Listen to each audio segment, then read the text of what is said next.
Deixa eu arrumar aqui.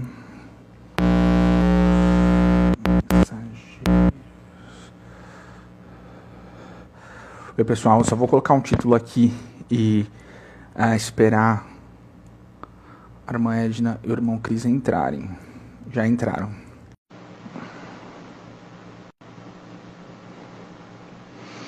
Já aceitei eles aqui. Eu tenho sempre uma dificuldade de colocar esse título. Olá, boa Oi, noite.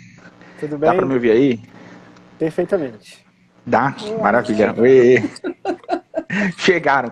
Hoje fluiu muito bem. Deixa eu só colocar o título aqui rapidinho. A gente já... Os Mensageiros, dia 2.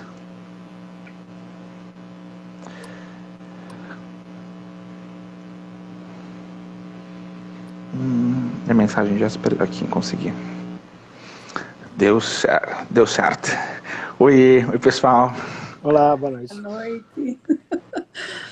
Então a gente está... Tudo bem, graças a Deus, e vocês? João, tudo bem? Tudo certo também, graças a Deus.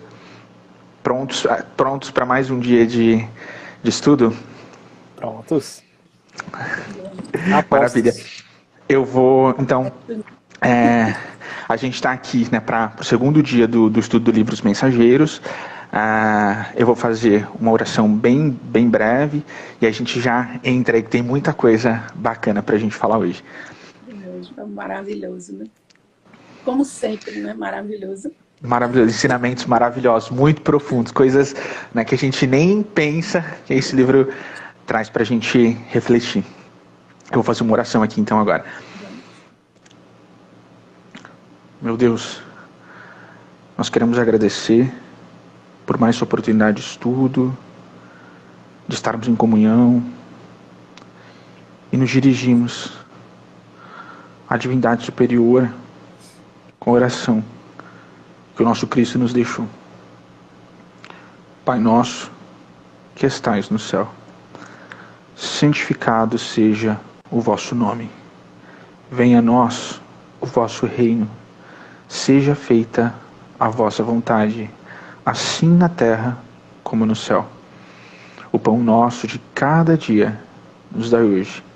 Perdoai as nossas ofensas, assim como nós perdoamos a quem nos tenha ofendido. Não nos deixeis cair em tentação, mas livra-nos de todo mal, e principalmente de cometê-los, pois teu é o reino, o poder e a glória para todos sempre. Amém. Então eu vou seguir aqui. Não sei se querem falar alguma coisa antes de a gente entrar aí no estudo. Pode ir. Pode ir. Bom, pessoal, então a gente está, né, hoje, no segundo dia, a gente começa aqui no capítulo 14 do livro Os Mensageiros, que se chama Preparativos. Esse capítulo ele é muito interessante porque são os preparativos para essa viagem, né, ao plano terrestre, a crosta terrestre, sobre a qual o livro trata principalmente. E aí esse capítulo começa com o Aniceto avisando, né, o André Luiz ali e o Vicente, de que na manhã seguinte, isso é uma noite, eles estão conversando, de que na manhã seguinte eles três partiriam para as esferas da Terra.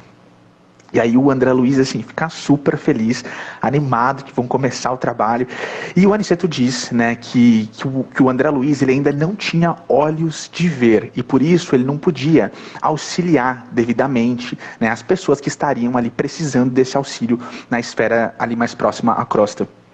E ele diz que vai melhorar isso. E a gente tem uma questão muito interessante aqui de cara, né, que ele pede para que antes da viagem eles passassem, o Vicente e o André Luiz, pela madrugada ali, né, no gabinete do auxílio magnético, né, porque o Aniceto daria, né, o necessário para que eles alcançassem o melhoramento da visão através de alguns procedimentos ali com magnetismo. Uma coisa muito importante, né, para nós termos como lição aqui é que naquele nível de desmaterialização em que eles estavam, a gente está falando aí de espíritos desencarnados, mas nesse nível de desmaterialização, né, estamos falando de uma colônia espiritual. Na hora de receber o tratamento magnético, o Aniceto fala para o André Luiz orar. E que isso, né, ajudaria ali. Então a gente já tira assim, de cara um ensinamento muito interessante, porque às vezes nos centros espíritas, a irmã Edna sabe bem, o paciente do passe, ele pensa que ele não tem muita parte naquilo, né? E aqui a gente vê que mesmo naquele nível de desmaterialização, a oração para o paciente do magnetismo receber é muito importante para dar certo. Então aí de cara a gente já tem um ensinamento gigantesco. O André Luiz fala, né, que depois do tratamento magnético, ele sentia que a visão e a audição dele estavam mais limpos, mais límpidos. E aí, né, uma coisa interessante que o Aniceto explica para eles ali é que esse caminho entre o nosso lar e a Terra seria cheio de obstáculo espiritual. Eles passariam por muitas questões ali. Então eles começam essa viagem, depois desse tratamento aí com o magnetismo. E a gente tem o capítulo 15, que se chama A Viagem. O André Luiz conta que quando eles se afastam ali, né, do nosso lar, ele fala que surgiu um cenário bem menos belo, né? Que ele relatou que ele não conseguia entender, porque ele sentiu que quando eles se afastaram de nosso lar, ele percebeu que a locomoção através da volitação ela ficou muito mais difícil. O que era isso? Né? E aí o Aniceto explica para ele que aquela dificuldade de locomoção que eles estavam sentindo, a Aniceto não estava sentindo, mas era muito humilde, né? E aí que eles estavam sentindo, essa dificuldade, ela se dava por causa da proximidade, né, da esfera de vibrações mais fortes da mente humana. Então, a gente sabe, retomando aqui o contexto, que a gente estava no contexto de Segunda Guerra Mundial, a mente humana estava completamente atordoada, o caos era total. E eles sentem isso de uma forma material quando eles começam a se aproximar da Terra, eles começam a sentir uma resistência na volitação. E aí o Aniceto, né, ao explicar para André Luiz as diferentes esferas, né, de vida, ele diz uma frase muito importante. Ele fala o seguinte, transcrevendo aqui: é da lei que não devemos ver senão o que possamos observar com proveito. Então ele explica, né, que o André Luiz não consegue entender aquela atmosfera porque ele ainda aquilo não seria eficaz para ele, né? Entender essa complexidade aí dos fluidos mais deletérios da mente humana ainda não seria uma coisa da qual ele tiraria proveito. E depois de andarem bastante, né, eles avistam um dos postos de socorro de Campo de Paz. E aí a gente entra, né, no capítulo 16, que se chama No Posto de Socorro. O André Luiz descreve esse posto como um castelo bem soberbo, assim. Ele faz descrições bem de realeza, assim, fala que tinha muito mármore, ele fica admirado com a paisagem lá dentro, ele fala que, né, eles estavam num contexto ali vibracional ruim, ele estava vendo uma atmosfera ruim, uma paisagem ruim, e quando ele entra nesse castelo, ele fica bastante surpreso, porque lá ele sente uma atmosfera completamente diferente. Ele fala que é muito bela, muito acolhedora, e ele chega a dizer que a natureza dentro do castelo, né, dentro do posto de socorro, tinha uma atmosfera maternal, tinha uma coisa de cuidado. Então o Aniceto é recebido, né, por um casal de amigos, né, que se chamam Alfredo e Ismália, e o Alfredo era o administrador desse posto de socorro. E aí, falando aqui já para deixar claro, esses dois eles vão ser aí um pouco protagonistas dos próximos capítulos. Adentrando, né, o interior daquele lugar, o André Luiz explica que era uma construção, né, nobre. Né? Ele vê ali salões, calçadas grandes, pátios. Ele fala que a mobília ela tinha um jeito de esculturas, coisas como de castelo mesmo. E aí nós temos um relato de André Luiz, que a gente já até comentou aqui nos estudos, que ele olha para as paredes e ele se depara com um quadro. Né? A gente já comentou isso aqui. E olhando, né, aqueles quadros da parede, ele vê, né, a representação ali do martírio de São Diniz. E ele ficou muito intrigado, porque ele lembrou que ele já tinha visto esse quadro quando ele estava na Terra. O que é isso? Né? Ele perguntou assim, não é o quadro de Bonnat? E aí eles começam a conversar sobre aquilo e ele percebe que o quadro que estava ali no posto de socorro era de alguma forma mais bonito. E aí ele comenta com o Alfredo, né, que ele sabia que esse quadro estava no Panteão de Paris. E o Alfredo começa a explicar para ele, né, que na verdade essa obra foi idealizada e executada por um nobre artista cristão, numa cidade espiritual, né, muito ligada à França no final do século XIX. E ele explica, né, que o Léon Bonnat visitou essa colônia em um desdobramento aí de sonho e que ele voltou muito inspirado e ele não sossegou enquanto ele fez, né, essa pintura. E aí ele ainda fala, né, que aquela cópia que estava no posto de socorro, ela não chegava aos pés da cópia que estava nessa cidade espiritual da França, que a cópia que estava na cidade espiritual da França era muito mais bonita, muito mais viva. na colônia francesa. E aí a gente passa aqui, né, e eles vão jantar, eles são convidados ali por Ismalha e por Alfredo, e aí eles entram no capítulo 17, que se chama O Romance de Alfredo. E aí eles começam a conversar, né, começam a conversar, vai, conversa bem, a Ismalha se retira, e o André Luiz, né, sempre curioso, já queria saber o que era aquela relação ali. Ele fala assim, ainda bem, né, pro Alfredo, ainda bem que você tem uma companheira aqui, né, curioso, querendo saber qual era a estrutura daquela relação, né, porque essa tarefa é muito difícil. E aí a gente vê aqui no livro que o Alfredo e o Aniceto, eles trocam um olhar, né, porque o Aniceto já conhecia a história de Alfredo. E aí ele fala assim, né, que essa felicidade que eles estavam vendo ali, ela não tinha um caráter definitivo, porque Ismalha já era a bondade celeste, enquanto ele ainda era a realidade humana. E ele explica, né, que enquanto eles estavam encarnados, a Ismalha, sempre muito doce, né, uma boa esposa, ela começou a ser perseguida por um sócio do Alfredo enquanto eles estavam encarnados. Que esse sócio, ele ficou assim, obcecado por Ismalha, ele queria que ela cedesse, né, aos interesses menos nobres dele, ela não cedeu, e aí ele começou a armar muitas situações, né, começou ali a perseguir ela, e isso perdurou por muitos anos. E que, quando ele viu realmente que ela não ia ceder, o livro conta pra gente que ele contratou um ladrão. Esse ladrão ficou escondido ali, né, na casa deles, para quando Alfredo chegasse, armasse uma atmosfera ali que estava havendo uma traição.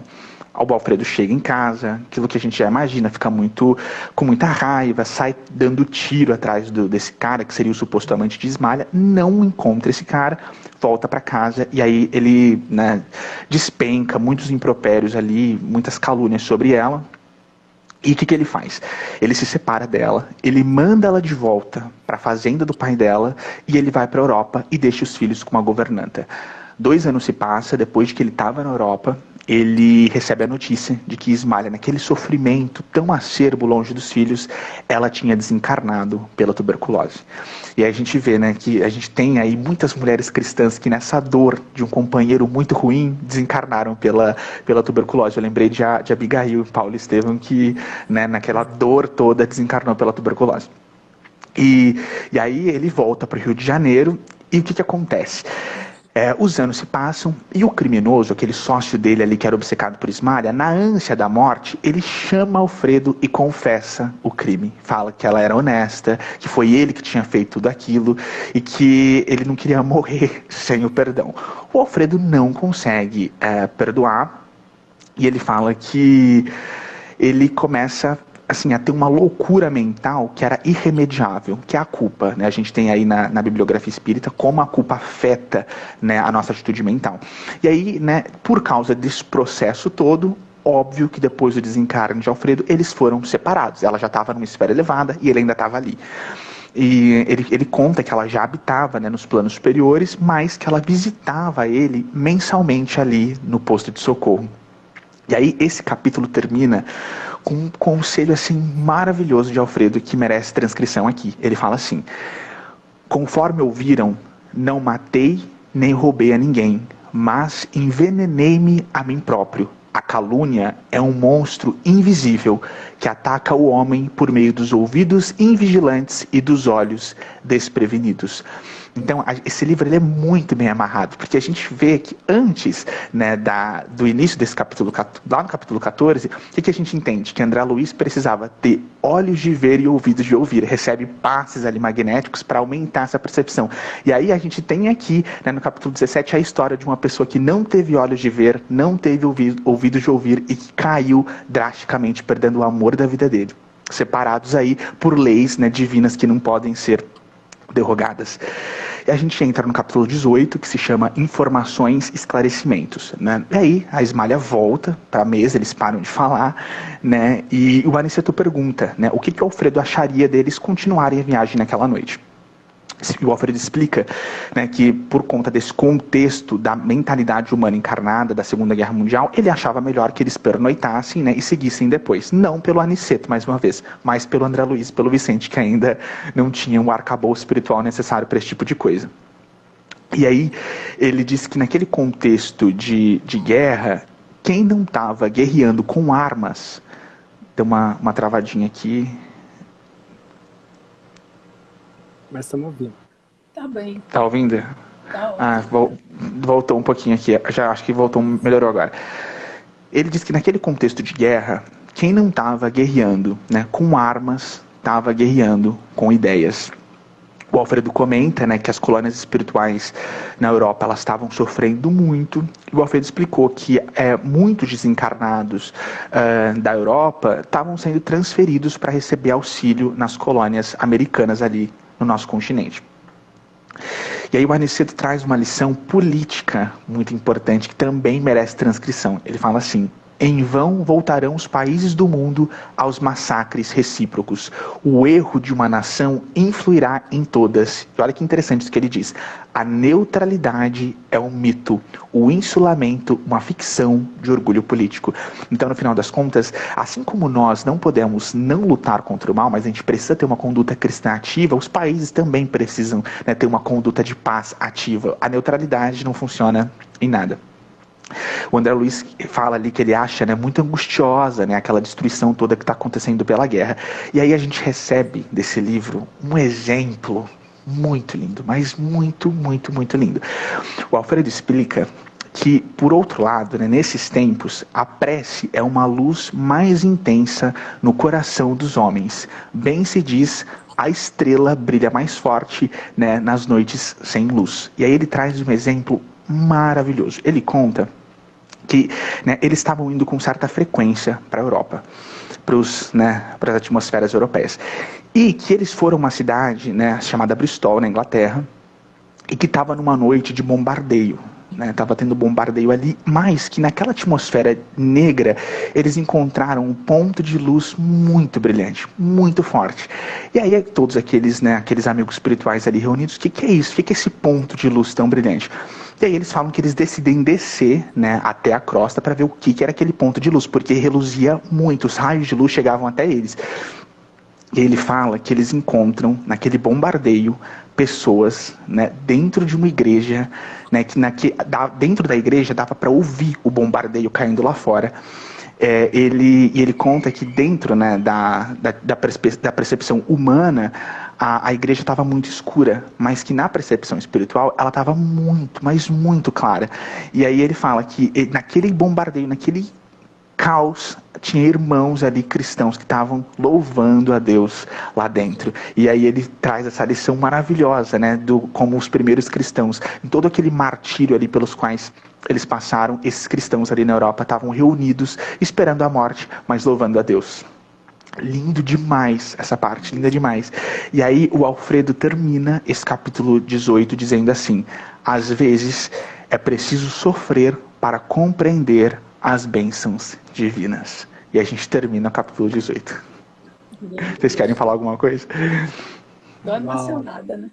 É muito emocionante. Esse capítulo 18, muito. Esse livro só emociona a gente, né? E também nos mostra, né, o quanto a gente desperdiça desse conhecimento magnético, né? Porque nele todo, né, não só nele, mas no livro do Nosso Lar também. Né? Então, e é isso que a gente vai falar nos próximos capítulos. Você quer falar alguma coisa, Edna? Antes Não, tá ótimo, lindo. Pode ir, então? Então vamos lá. Capítulo 19, o sopro. Por causa da iminente tempestade, né, que eles estão ali esperando, né, eles avisam que vai ter uma tempestade, né, mental, né, muito forte provinda da Terra, por causa né, da psicosfera muito carregada e tensa que está vindo, né, diretamente afetá-los, né, e aí eles preferem ficar por mais algumas horas antes de partir. E aí o André fica muito surpreso, né, porque o Alfredo convence eles a ficarem, né? E aí ele fala assim, olha, fica surpreso porque ele oferece o carro dele.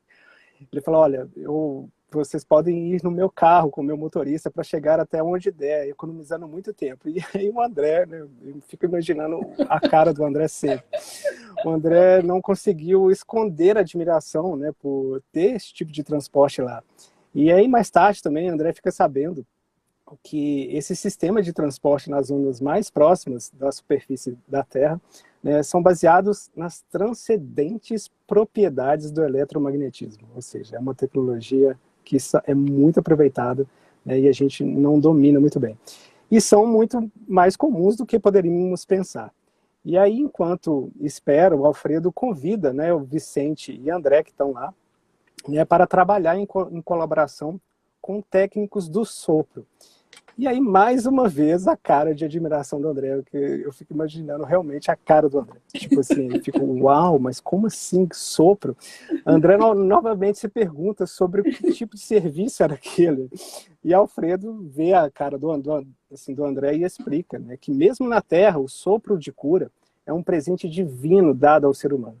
Se os encarnados pudessem entender toda a extensão dessa técnica, poderiam criar processos soproterapêuticos surpreendentes na Terra. Pois assim como os passes magnéticos, a soproterapia curativa também pode ser usada pela maioria dos humanos. Nossos técnicos soproterapêuticos praticaram por muito tempo e adquiriram experiência por excelência.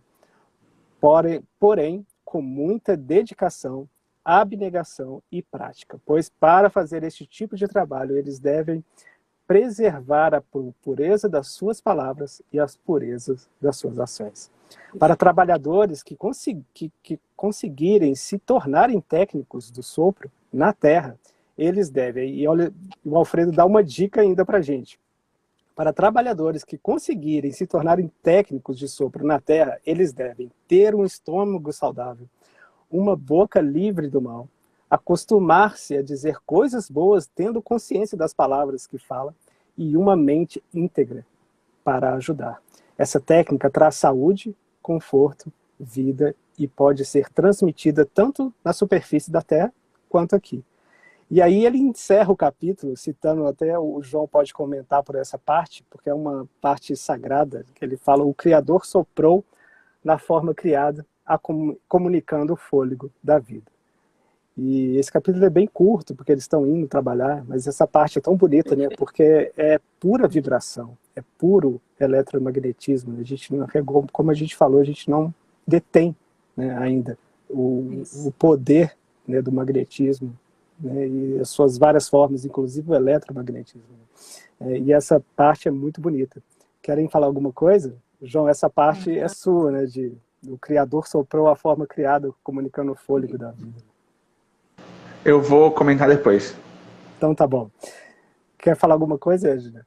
Não, tá ótimo. Então vamos Tô lá. adorando. Capítulo 20, Defesas contra o Mal. Então ali convencidos, né, e aceitando o convite para trabalhar, e aí eles saem do local onde eles estão e vão para outro local, né, e para cooperar, né, com o trabalho.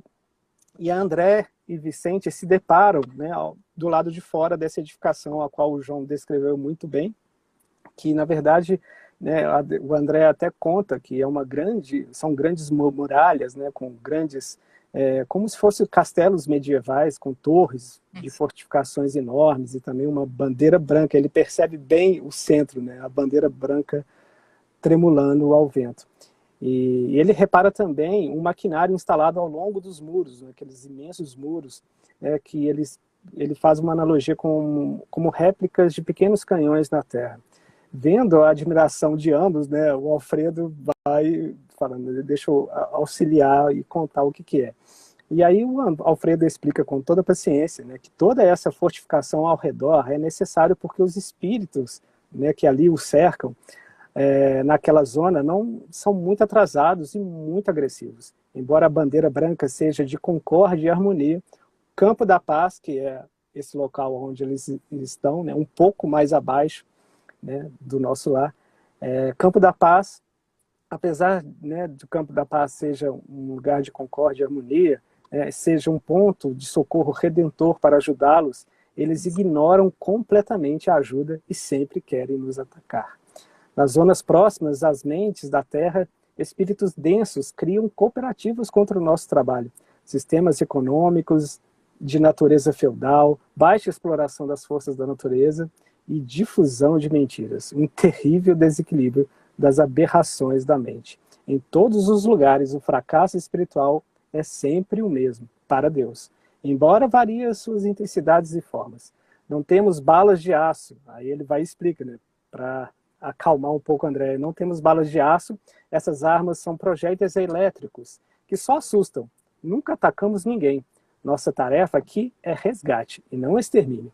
Elas podem dar a impressão de morte, agindo sobre os corpos densos. E aí o André também fica muito impressionado. Como assim, né? Impressão de morte, mas os caras já estão mortos.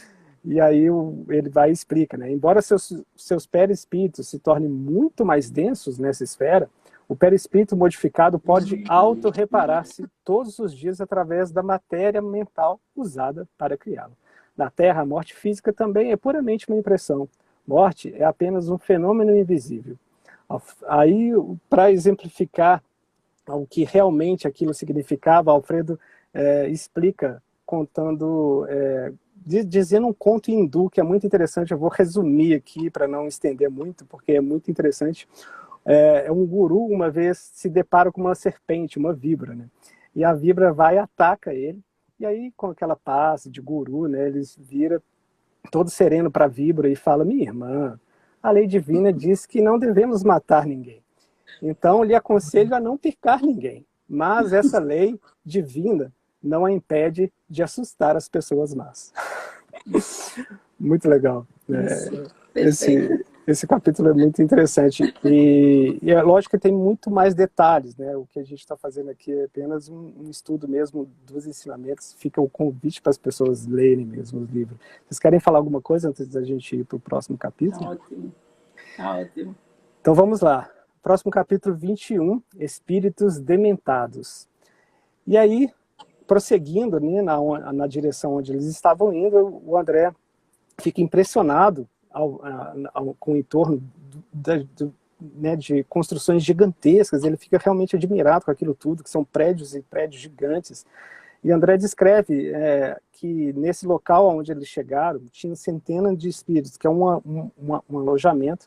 Tinha centenas de espíritos ali juntos, né? E aí ele percebe que esses espíritos que estavam ali, com olhares distantes, uma expressão muito carrancuda, né? E o André faz até uma alusão, assim, que parecia uma reunião de lunáticos num enorme asilo. E o André vê ali, né? Fica trocando olhares com o Alfredo, enquanto o Alfredo está dando algumas ordens ali para os técnicos de soproterapia que se deslocam para outro prédio. E aí o Alfredo vê, né, a indignação ali, as perguntas, né, na mente do André, e explica que aqueles espíritos ali são espíritos desequilibrados mentalmente, mas não necessariamente maus. Caminhando ali pelo local, né, e aí o Alfredo percebe, né, e quer dar alguns exemplos. Então ele vai andando e alguns espíritos vão interrompendo ele. E aí, nesse caminho, um espírito, que é o senhor Malaquias, pergunta ao Alfredo sobre suas terras, sobre seus escravos, né? E aí, logo após, vem um homem, mais ou menos de meia idade. Os nomes são muito interessantes, né? Aristarco. O Aristarco indaga sobre seu caso, que ele soube que o Visconde de Caiuru estava contra ele. Perguntou se ele tinha pedido a requisição, né, se ele tinha levado a requisição dele ao imperador do Brasil. Só para a gente ter uma ideia, o Visconde de Caiuru é um personagem na figura política do nosso Brasil, né? Foi um jurista econômico, né, político, considerado como o criador do liberalismo econômico no Brasil. E ele mexeu com muita gente, né, principalmente com gente que tinha posse. E por isso a indignação, né, do Aristarco. Mais adiante, uma mulher também para o Alfredo, perguntando, né, sobre quanto tempo que ela ia ficar ali, que ela já não podia mais ficar tanto tempo ali, porque o seu marido era inimigo da sua família, enfim. Alfredo vai e explica para o André que ele só parou para conversar com aqueles espíritos ali, para escutá-los e também para dar ao André e ao Vicente uma ideia do trabalho realizado ali. No entretanto, Alfredo respondeu a todos com palavras edificantes, respeitando a condição de cada um, sem discordar das suas exigências, sem confrontá-los, uma vez que ainda não sabiam que estavam mortos. Cara, esse ponto é muito interessante, porque a gente está falando, são espíritos igual aquele falou do Visconde de Caiuru. Isso é no final do século XVIII, a gente está falando ali, o livro foi, né, psicografado né, nos anos 40, mas André chegou ali no final dos anos 30. Então, se a gente fazer um cálculo rápido, são 53 anos que os espíritos estão ali e nem sabem que morreram, né? Então, eles estão ali naquela condição ainda para a gente ver como que a nossa mente é poderosa, né? Como a gente tem que aprender a usar essa ferramenta. E aí Alfredo explica sobre aquele senhor, que é o Malaquias o primeiro, que ele reclamava sobre as suas terras, mas na verdade ele era um tirano que massacrava todos à sua volta. E já o Aristarco queria enganar os seus primos, né? E a mulher que tentou, e a mulher que o parou por último ali, tentou envenenar o marido, ou seja, ela não estava, né? Enfim. E aí eles também pensam, e aí o Alfredo fala para o André que eles também pensam que podem esconder as mentes criminosas aqui, ou seja, eles acham que além deles não saberem que estão mortos, eles acham que ninguém sabe o que eles fizeram.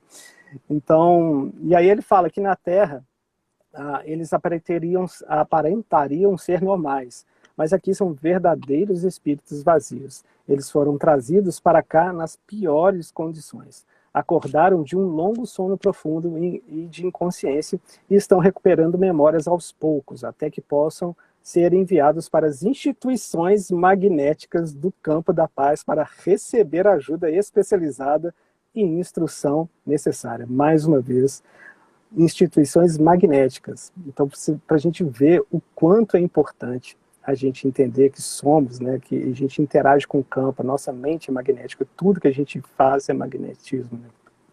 E aí, vocês querem falar alguma coisa antes do próximo capítulo? Tá ótimo. Porque aí eles saem daquele local onde eles estão e vão para outro, né, que aí é o capítulo 22, os que dormem. André descreve que muitos trabalhadores ali caminhavam, né, em silêncio e por pavilhões que estendiam por uma área de mais de 1,5 km, pelos seus cálculos. Ele mediu mais ou menos, né, que é só aquele pavilhão onde ele estava, mediam mais de 1,5 km, para a gente ver o tamanho da edificação. A escuridão, aí ele vai percebendo que a escuridão vai aumentando, dando a impressão de estarem em um grande cemitério. E um dos trabalhadores, ele percebe também que um dos trabalhadores havia dado ao Alfredo um pequeno sinalizador luminoso, um pequeno aparelho, como se fosse uma lanterna aqui, para designar ordens de serviço. Cada sinal feito com o aparelho era uma operação diferente. Alfredo explica que há cerca de 2.000 espíritos ali dormindo profundamente. André fica estarrecido de novo, a cara do André. Eu fiquei só imaginando realmente a cara de espanto dele, porque realmente não é uma coisa muito cabível na nossa mente. André fica estarrecido com o que vê e se surpreende por estar abarrotado de muitas fileiras de camas baixas ao longo de todo o local. André fica impressionado com o terror extremo e o desespero doloroso da morte que estava estampado nos corpos ali, e nos olhos. Ele relata que os olhos e o rosto coberto como se fossem cadáveres mesmo, aquela palidez cadavélica, e ele compara assim que como verdadeiras múmias, né? Alfredo explica que não podem atender todos, porque o campo da paz estava à espera de trabalhadores com habilidades necessárias àquele serviço específico, e não poderiam atender mais do que 5 pacientes ao mesmo tempo. E de 1.980 pacientes ali abrigados, somente 400 poderiam ser acordados para receber tratamento intensivo e os outros demais poderiam receber somente nutrição, medicação densa, uma vez por dia. André ficou muito emocionado com aquela cena. Ele relata a extrema rigidez dos corpos, né, porque ele chega até a examinar um deles, né, médico que vê a pulsação, vê que eles estão ali, né, pulsando, mas ao mesmo tempo muito rígido, né? Ele percebe muita rigidez dos corpos e os membros com uma imobilidade cataléptica. Aniceto vê o espanto de André e diz que este sono é verdadeiramente a imagem da morte, após a morte.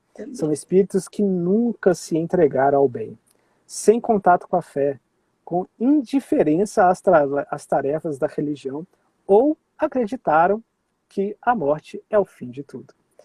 Acreditar na vida eterna, mesmo não sendo um cristão, pode manter um movimento espiritual dentro de si. Assim, pelo menos, podem chegar às esferas extraterrestres em um estado animado, com locomoção e senso de julgamento, e não dormindo como estes. dormem após a morte porque foram magnetizados mentalmente pelo próprio conceito mental negativista. No entanto, chegará o dia em que eles irão acordar para pagar os seus débitos. André relata que os trabalhadores permaneceram o tempo todo em silêncio, dando pequenas porções de comida líquida aos que, para uns, outros receberam medicação oral, água magnetizada, passes magnéticos e, logicamente, soproterapia curativa. E todos receberam, né, o que cada um precisava. E aí, assim, a gente encerra esse capítulo 22 para a gente continuar vendo o quão é importante, né, o magnetismo e todas essas belezas que a gente pode fazer com essa tecnologia. Perfeito. Quer falar alguma coisa, João? A gente pode continuar? Gente, agora nós vamos para o capítulo 23, que é a continuidade. Eles estão todos ali ajudando, né? Nosso Alfredo, ele é o diretor, né, com a Ismaila, que toma conta responsável. E, a um dado momento, o nosso irmão Aniceto, que levou o André Luiz e o Vicente para visitar esse ambiente, pediu autorização ao Alfredo para levar mais, aproximar mais daqueles que estão dormindo como múmias. Né? Ele caracteriza como múmias, porque eles estão aparentemente num sono maravilhoso, mas é um sono realmente de pesadelo, um sono ruim, porque aquelas pessoas que vivem tranquilas, intranquilas, elas só podem ter pesadelos. E eles têm ali, dentro daquela memória, experiências terríveis, ruins, dolorosas, péssimas, tristes.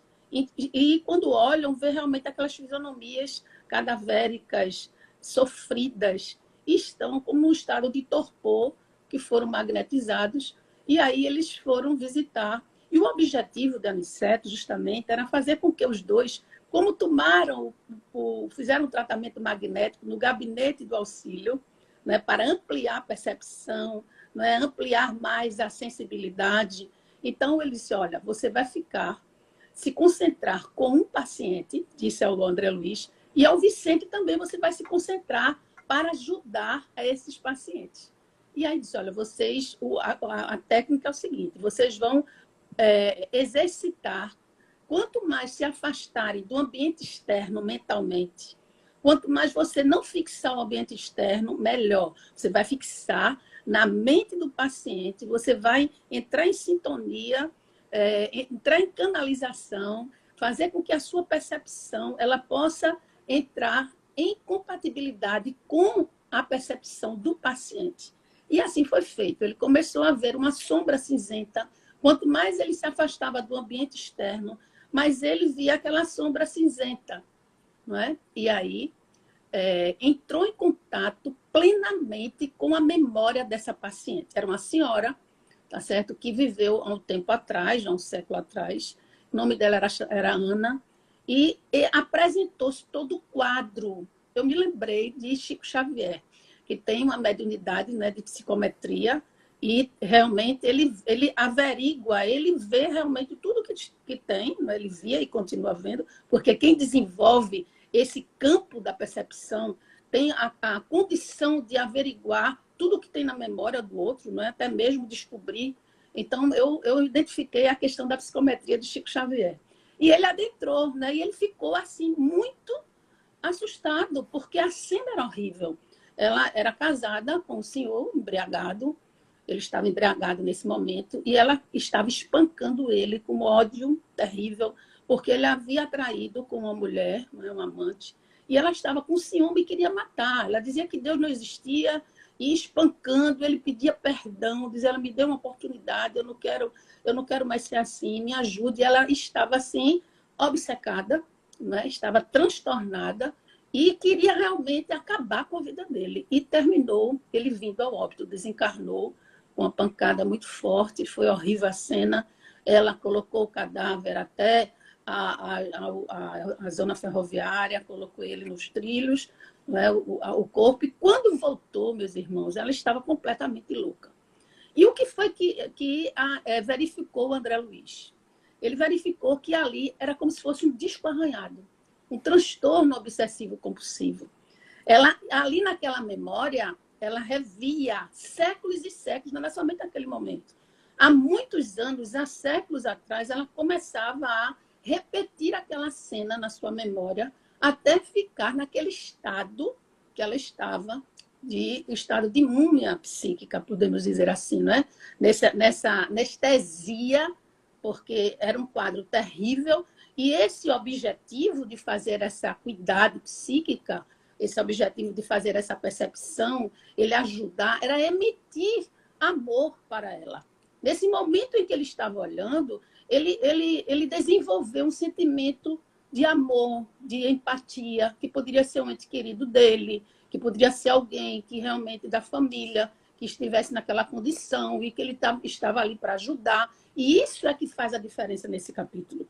Porque o objetivo é você, na hora que você escuta um paciente numa casa espírita, na hora que você escuta uma pessoa que vai para desabafar no atendimento fraterno, por exemplo, você vai ouvir problemas terríveis e você tem que estar no estado de equilíbrio psíquico, até mesmo para ter essa empatia e você se colocar como um ser que está ali compreendendo o processo, por que aquela pessoa chegou até aquilo, né, aquele problema terrível, e ajudar aquela criatura a ela sair daquele ambiente, né, que ela se encontrava. Então, esse processo aqui, eu achei muito importante nesse capítulo, porque nos ensina, tá certo, que todos nós armazenamos na nossa memória traumas do passado, que devemos ter muito cuidado. Quem é que não armazenou, por exemplo, experiências do seu casamento, né? Primeiro dia do casamento,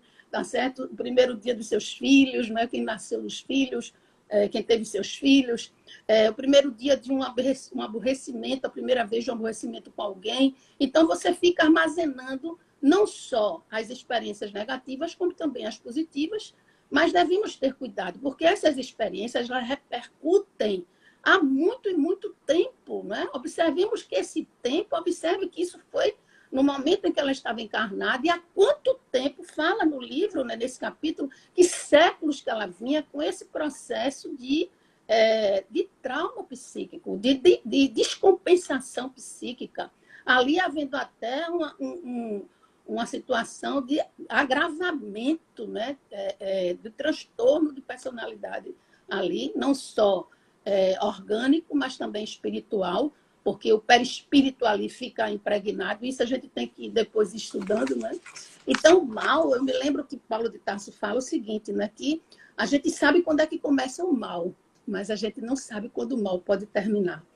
Não é isso? Então, nós temos que ter esse cuidado, temos critérios, temos zelo por tudo que nós estamos passando, principalmente nessas esferas de sentimento, de afeto, porque é a área que mais nós sofremos, são decepções que nós temos e que nós devemos sempre interagir com as pessoas esperando não só o melhor, mas o que ela pode dar, não é? Temos que ter cuidado com isso. Nós não podemos colocar ninguém no pedestal, né? Fulano, eu espero isso dele, não vou. Eu estou me relacionando com essa pessoa, mas é uma pessoa comum, como outra qualquer, cheia de defeitos, cheia de problemas.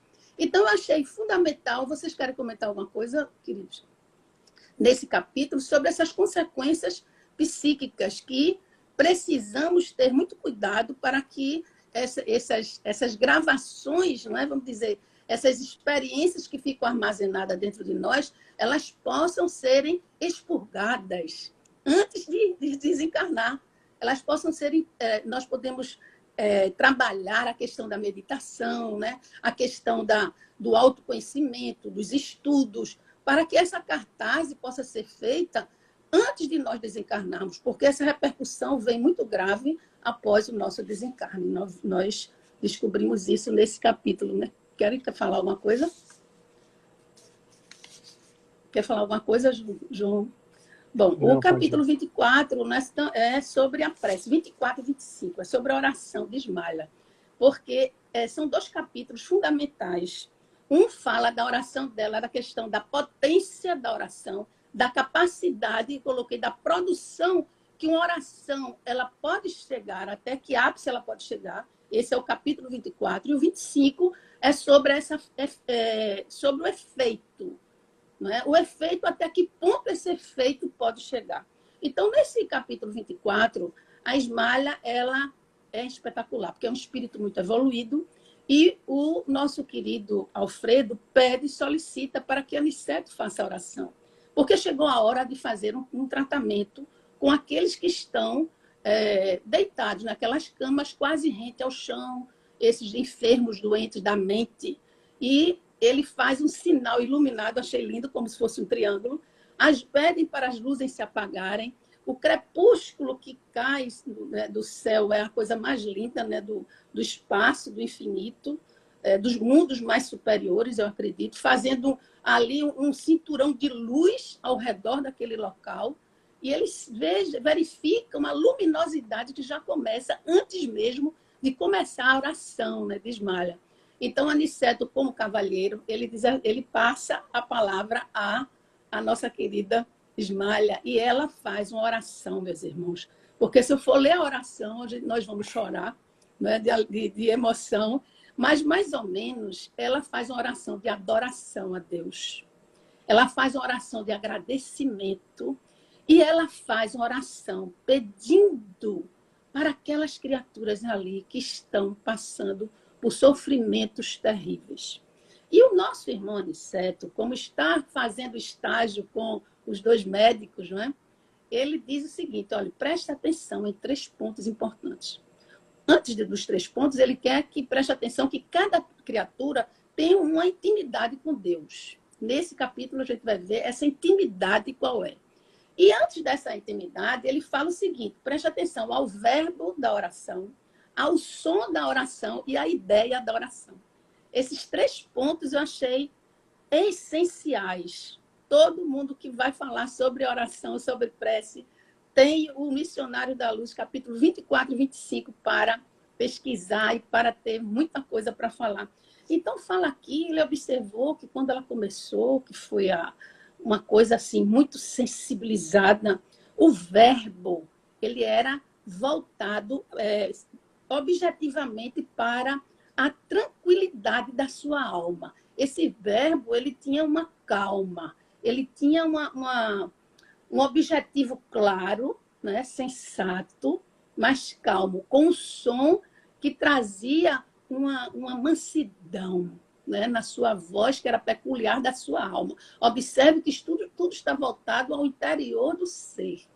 E a ideia era simplesmente de ajudar, a condição de ajuda, a condição peculiar de auxílio àquelas criaturas, pedindo misericórdia e oportunidade que elas fizessem uma tomada de consciência e tentassem reagir, não ficar lembrando daquilo. Então, ela começou a falar e ele começou a observar, prestar atenção a essa objetividade, a essa vontade, esse desejo que está relacionado com a ideia, a essa concepção de ajuda, a essa colaboração que está voltada à ideia. E também a questão do verbo, que é a palavra mais proferida. Porque tem pessoas que você observa que quando fala de alma. Não é isso, gente? Observem essa sensibilidade que nós já estamos alcançando nesse momento de transição.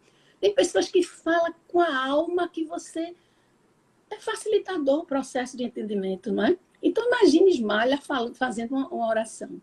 E aí, quando, no intervalo, houve um intervalo, ele abriu os olhos e verificou que ali os corpos, todos os trabalhadores estavam emitindo luzes. Aí começou a verificar que nela saía luzes diamantes, olha, de cor diamante. A coloração das auxiliares que ela tinha, as auxiliares, era quase similar à cor dos fluidos que saía justamente daquelas irmãs evoluídas. Depois ele foi ver a coloração de Aniceto e Alfredo, e ele viu que tinha uma coloração belíssima.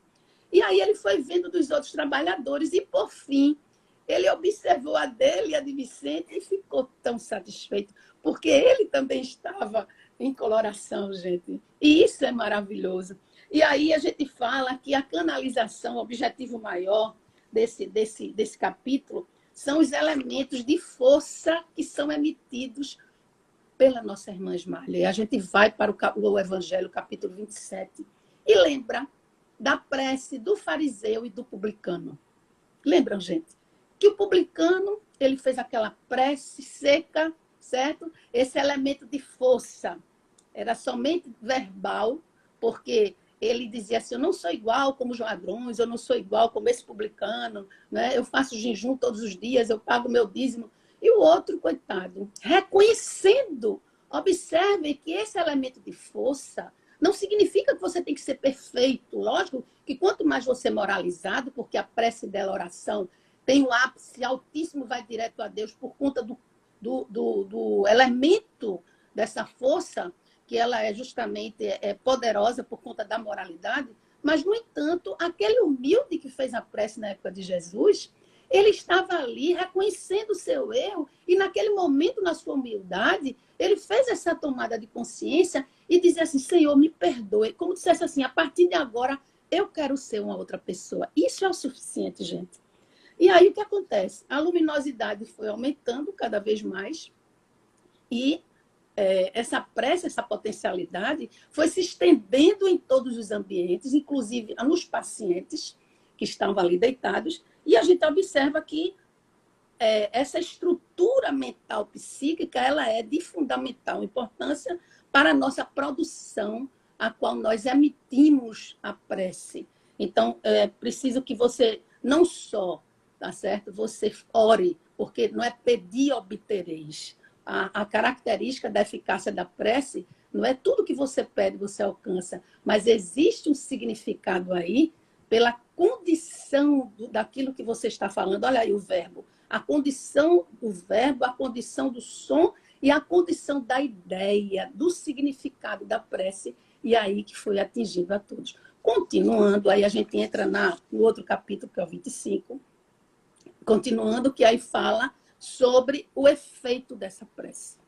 Esse efeito dessa prece, gente, o nosso irmão começou a falar, e nesse momento, após essa oração toda, esse estado de oração a qual todos foram beneficiados, o nosso Aniceto observou que dentro desses 1.980 pacientes que estavam ali, 400, eles receberam ajuda mais diretamente, definitiva. Dentro desses 400, 2/3 tiveram ajudas mais intensificadas. E dentro desses 2/3, somente 2 se levantaram, acordaram e saíram apavorados, gente. Imagina, de 1.890, 2 conseguiram se levantar e saíram realmente assim, amedrontados, podemos dizer assim.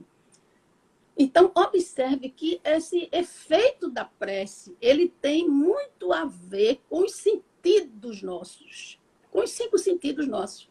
Por exemplo, nós sabemos que cada vez mais que nós nos evoluímos, nós desenvolvemos os sentidos, né? O olfato, o paladar, a audição, a visão. Imagine no mundo espiritual. Então, quando você vai desenvolvendo cada vez mais, você vai adquirindo, absorvendo. É como se essa receptividade fosse mais aguçada. Você conseguisse mais receber esse impacto, não é? Porque você é um receptor e você, na sua sensibilidade, na sua armazenação, você vai discernir se realmente você vai decodificar aquilo de acordo com o seu patamar de compreensão, de habilidade, de conhecimento, de evolução espiritual. Então, ali eles estavam na condição muito de apatia, mas existia uma ajuda espiritual muito grande, por isso que de tantos, de 1.000, quase 2.000, somente 2 ali conseguiram se levantar e alguns conseguiram receber ajuda, mas o recebimento, né, precisamos receber e saber discernir o que nós devemos fazer no momento em que nós recebemos uma ajuda grande dessa espiritual. É como se nós, por exemplo, eu estou recebendo o sol hoje pela manhã. O que é que eu devo fazer com o sol? A chuva eu estou recebendo. O que é que eu devo fazer com a chuva? O que é que eu devo fazer com a natureza? Cada um tem um significado interior de acordo com o seu estado emocional, do seu estado de percepção evolutivo, para discernir, para resolver interiormente aquilo que você absorveu, que foi originário de uma causa, de alguém que emitiu, de você que fez a prece, de você que foi ao centro espírita para receber o passe, para receber um tratamento. O que é que você vai fazer dali, daquele tratamento, a partir de então? Você vai ficar sempre uma pessoa paciente eternamente, fazendo consultas e mais consultas, recebendo passes, água fluidificada a vida toda, e você nunca, às vezes, fica curado? Você tem que, a partir daquele momento, você acolher as bênçãos divinas do Pai e decidir realmente o que é que você, como receptor daquela ajuda, como você vai codificar e decodificar, armazenar, para você absorver e para, a partir de então, você ser uma nova pessoa.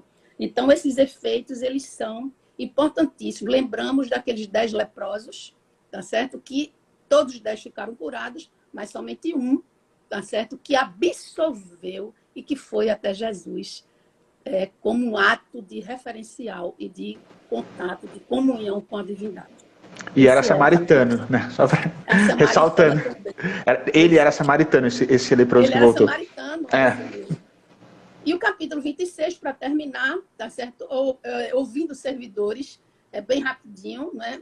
O Alfredo, ele continua, né, trabalhando ali e pede justamente, ele faz um trabalho belíssimo de assistência aos pacientes, aos servidores, e chega um senhor junto do Alfredo e diz assim: olha, eu queria anteceder, fazer um pedido para visitar minha família.